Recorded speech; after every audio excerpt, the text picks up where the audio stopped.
Assalamualaikum warahmatullahi wabarakatuh. Perkenalkan, nama saya Muhammad Faldi Rahim dari kelas 11 IPS 1. Baiklah, saya akan menjelaskan tentang organisasi kerjasama ekonomi internasional. Yang pertama, International Center for Settlement of Investment Depositors atau ICSID.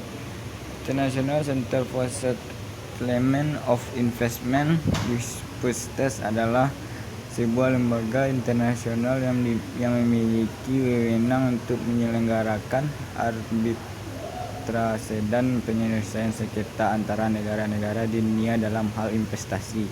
ICSID didirikan pada tahun 1966 untuk mempermudah dan mewujudkan kepastian hukum dalam investasi internasional.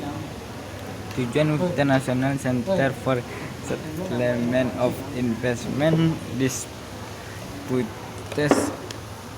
atau ICSID yang pertama, menjembatani jurang atau mengisi kekosongan upaya hukum di dalam menyelesaikan kasus-kasus penanaman modal, yaitu dengan memberikan suatu mekanisme khusus berupa fasilitas arbitrase dan konsolidasi. 2. Mencegah politisasi penyelesaian sengketa internasional di bidang penanaman modal. 3. Mendorong dan melindungi arus modal dari negara maju kepada negara ketiga.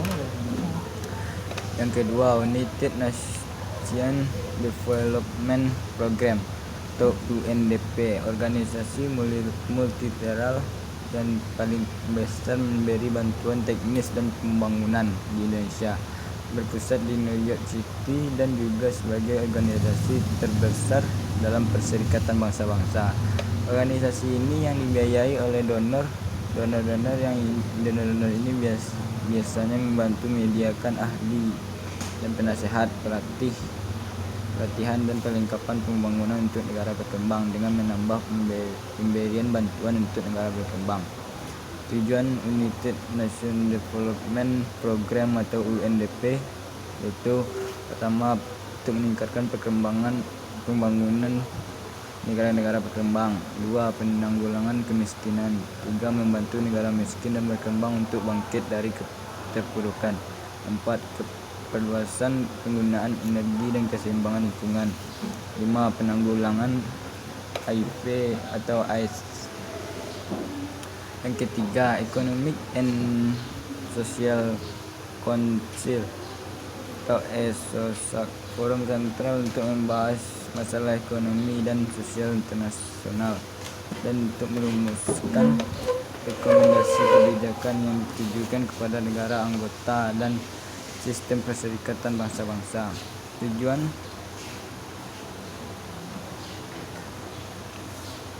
Economic and Social Council (ESOSAC) 1. Menaikkan tingkat kehidupan masyarakat. 2. Mengembangkan ekonomi, sosial, kebudayaan, pendidikan dan kesehatan bangsa. 3. Menyelesaikan masalah-masalah internasional dalam ekonomi, sosial, kebudayaan, pendidikan dan kesehatan. 4. Meningkatkan kerjasama internasional dalam bidang ekonomi. 5. Memupuk hak-hak asasi manusia.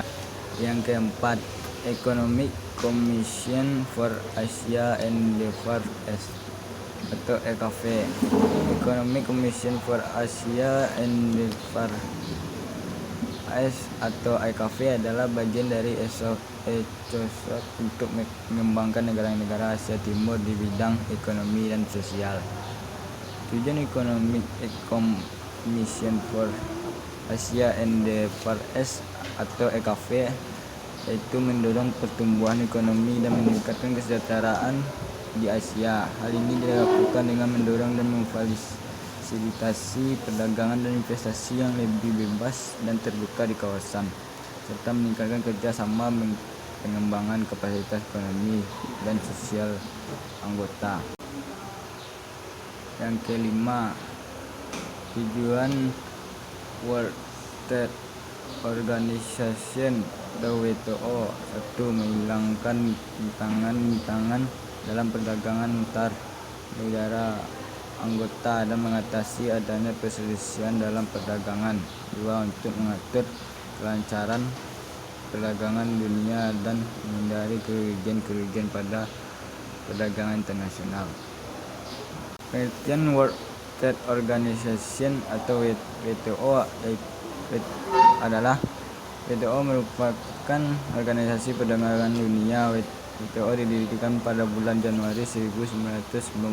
WTO merupakan organisasi pengganti GATT atau General Agreement on Tariff and Trade yang berdiri tahun 1947 dan mengatur masalah tarif dan perdagangan dunia.